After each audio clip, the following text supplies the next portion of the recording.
Unang-una yung dominant ko. So, I am right-handed. So, I'll begin with the right. Okay?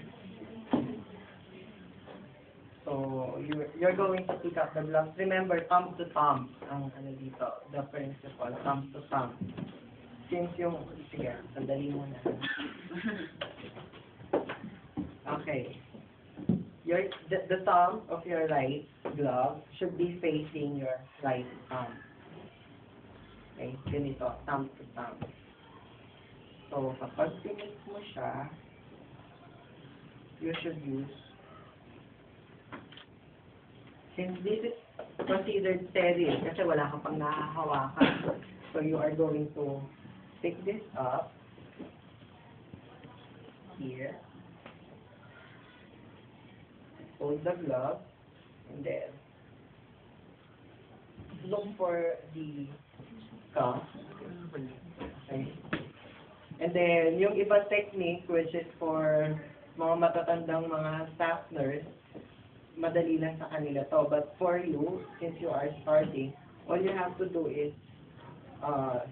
get the inner cuff, yung sterile, and then push it there.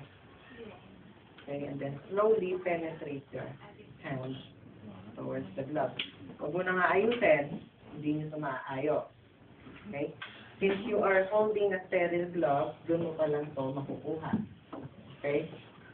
So, using the principle of your open glove, you hook your sterile part, fingers, thumb to thumb principle. You look for the cuff, slowly penetrate. Okay, and then ayusin mo na siya.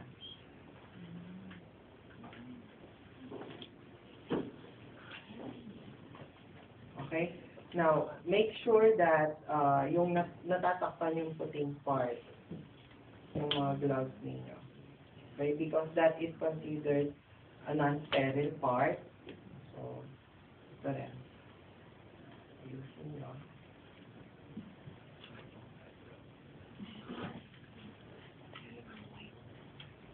Then,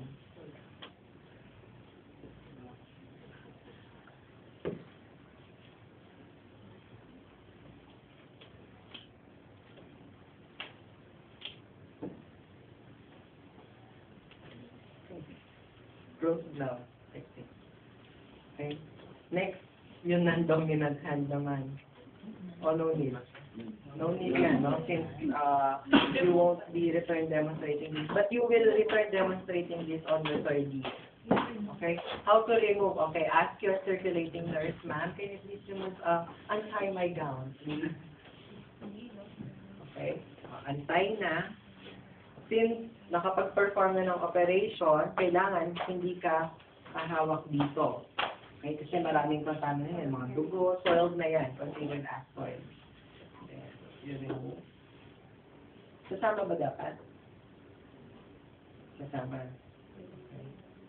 So, ay! Ulit. Masyadong, mahigpit.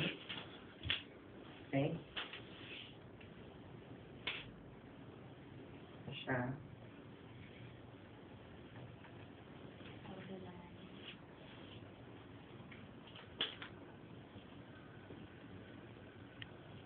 Kasi class in our hospital, hindi namin sinasama to kasi naglilinis pa kami ng instrument. Pero on your part, kailangan sumama siya. Because you will use a rubber glove to clean the instrument.